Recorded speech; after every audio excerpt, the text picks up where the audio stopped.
ಇನ್ನು ಮುಂದಿನ ಚುನಾವಣೆ ಮೇಲೆ ಕಣ್ಣಿಟ್ಟಿರುವ ಕಾಂಗ್ರೆಸ್ ಹಿಂದುಳಿದ ವರ್ಗಗಳ ಮತ ಬ್ಯಾಂಕ್ ಅನ್ನು ಸೆಳೆಯೋದಕ್ಕೆ ಈಗಿನಿಂದಲೇ ಹೊಸ ರಣತಂತ್ರ ರೂಪಿಸ್ತಾ ಇರುವಂತ ರೀತಿಯ ಕಂಡು ಬರ್ತಾ ಇದೆ. ಕೇವಲ ರಾಜ್ಯಕ್ಕೆ ಮಾತ್ರ ಅಲ್ಲ, ಇಡೀ ದೇಶದ ವಿಚಾರವಾಗಿ ನಾವು ಮಾತನಾಡ್ತಾ ಇರುವಂತದ್ದು. ಯಾಕಂದ್ರೆ ನಿನ್ನೆಯಿಂದ 2 ದಿನಗಳ ಕಾಲ ನಡೆದಂತ OBC ಸಭೆಯಲ್ಲಿ ವಿವಿಧ ರಾಜ್ಯಗಳ ಪ್ರಮುಖರು ಭಾಗಿಯಾಗಿದ್ರು. ಹಾಗಾದ್ರೆ ಆ ಸಭೆಯಲ್ಲಿ ಯಾವೆಲ್ಲ ನಿರ್ಣಯಗಳನ್ನ ತೆಗೆದುಕೊಳ್ಳಲಾಗಿದೆ, ಬನ್ನಿ ಅದಕ್ಕೆ ಸಂಬಂಧಪಟ್ಟಾಗಿನ ಡೀಟೇಲ್ ರಿಪೋರ್ಟ್ ನೋಡ್ಕೊಳ್ಳೋಣ.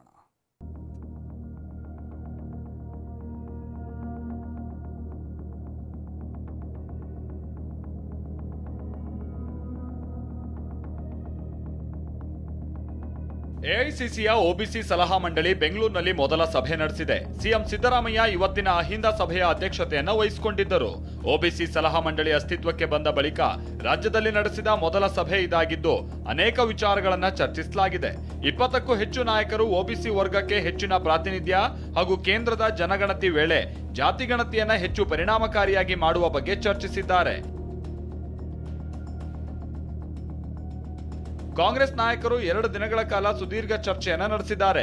ಇವತ್ತಿನ ಸಭೆಯಲ್ಲಿ 3 ಪ್ರಮುಖ ನಿರ್ಣಯಗಳನ್ನ ತೆಗೆದುಕೊಂಡಿದ್ದಾರೆ. ಆ ನಿರ್ಣಯಗಳು ಯಾವ್ದ್ಯಾವುದು ಅಂದ್ರೆ,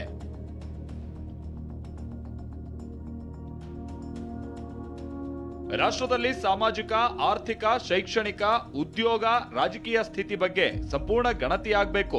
ಹಿಂದುಳಿದ ವರ್ಗಗಳಿಗೆ ಶೈಕ್ಷಣಿಕ, ಸೇವೆ ಹಾಗೂ ರಾಜಕೀಯ ವಲಯದಲ್ಲಿ 50% ಮೀಸಲಾತಿಯನ್ನ ನೀಡಬೇಕು.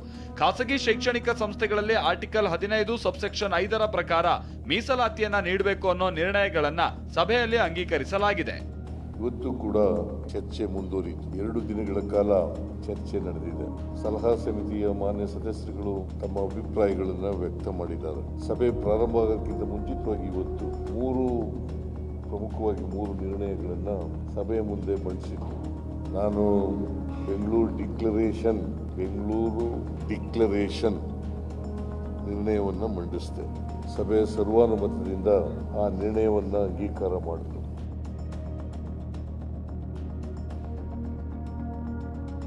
ರಾಹುಲ್ಗೆ ನ್ಯಾಯ ಯೋಧನೆಂಬ ಬಿರುದು ನೀಡಿದ OBC ಸಲಹಾ ಸಮಿತಿ.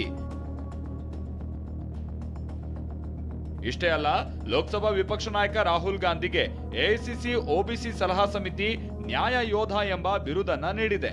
ಇನ್ನು OBC ಸಭೆಯಲ್ಲಿ ಭವಿಷ್ಯದ ಕಾರ್ಯಸೂಚಿ ಬಗ್ಗೆ ನಿರ್ಧಾರವನ್ನ ಕೈಗೊಳ್ಳಲಾಗಿದೆ. ಕೇಂದ್ರ ಮತ್ತು ರಾಜ್ಯಗಳ ಬಜೆಟ್ ವಿತರಣಾ ಸಂದರ್ಭದಲ್ಲಿ, ಬಜೆಟ್ ಅಲ್ಲಿ ಕಾರ್ಯಕ್ರಮಗಳನ್ನು ಮಾಡೋ ಸಂದರ್ಭದಲ್ಲಿ ಅವರ ಹಕ್ಕನ್ನು ಅವ್ರಿಗೆ ಕೊಡಿಸ್ತಕ್ಕಂಥ ಕೆಲಸವನ್ನ ರಾಹುಲ್ ಗಾಂಧಿ ಅವರು ಘೋಷಣೆ ಮಾಡಿದಕ್ಕೋಸ್ಕರ ಅವರಿಗೆ ನ್ಯಾಯ ಯೋಧ ಅಂತ ಹೇಳಿ ನಾವೆಲ್ಲರೂ ಸಹ ಅವರಿಗೆ ನಾಮಕರಣ ಮಾಡಿದ್ದೀವಿ. OBC ಸಲಹಾ ಸಮಿತಿ ಸಭೆಗೆ ಬಿಜೆಪಿ ತಿರುಗೇಟು ಕೊಟ್ಟಿದೆ. ಬಿಹಾರ ಚುನಾವಣೆಗಾಗಿ ಈ ಮೊಸಳೆ ಕಣ್ಣೀರು ಅಂತ BY ವಿಜಯೇಂದ್ರ ಲೇವಡಿ ಮಾಡಿದ್ದಾರೆ. ಯಾತಕ್ಕೋಸ್ಕರ ಹಿಂದುಳಿದ ವರ್ಗಗಳ ಬಗ್ಗೆ ಮಾತನಾಡ್ತಾ ಇದ್ದಾರೆ. ಇವತ್ತು AICCಯ OBC ಪ್ಯಾನಲ್ ಯಾಕೆ ಇವತ್ತು ಹಿಂದುಳಿದ ವರ್ಗಗಳ ಬಗ್ಗೆ ಕಾಳಜಿ ತೋರಿಸ್ತಾ ಇದ್ದಾರೆ, ಮೊಸಳೆ ಕಣ್ಣೀರು ಹಾಕ್ತಾ ಇದ್ದಾರೆ ಅಂತ ಹೇಳಿದ್ರೆ, ಬಿಹಾರದ ಚುನಾವಣೆ ಬಂದಿದೆ. ಇಷ್ಟೇ ಅಲ್ಲ, ಶಾಸಕ V ಸುನೀಲ್ ಕುಮಾರ್ ಟ್ವೀಟ್ ಮೂಲಕ ಆಕ್ರೋಶ ವ್ಯಕ್ತಪಡಿಸಿದ್ದಾರೆ. ಕರ್ನಾಟಕ ಮಾದರಿಯಲ್ಲಿ ಜಾತಿ ಗಣತಿ ನಡೆಸಿ ಅಂತ ಪ್ರಧಾನಿ ಮೋದಿ ಅವರಿಗೆ ಸಲಹೆ ಕೊಟ್ಟಿದ್ರಿ, ಆದ್ರೆ ಸಮೀಕ್ಷೆಯನ್ನ ನಿಮ್ಮದೇ ಹೈಕಮಾಂಡ್ ತಿಪ್ಪೆಗೆ ಎಸಿತ್ತು. ಆದ್ರೂ ಅಭಿಮಾನ ಶೂನ್ಯರಂತೆ ಈ ಹರಿದ ಪೋಷಾಕನ್ನ ಧರಿಸಿ ನೀವ್ಯಾಕೆ ಮೆರಿತಾ ಇದ್ದೀರಾ ಅಂತ ಸಿಎಂ ವಿರುದ್ಧ ವ್ಯಂಗ್ಯವಾಡಿದ್ದಾರೆ. ಅನಿಲ್ ಕಲ್ಕೆರೆ, TV9 ಬೆಂಗಳೂರು.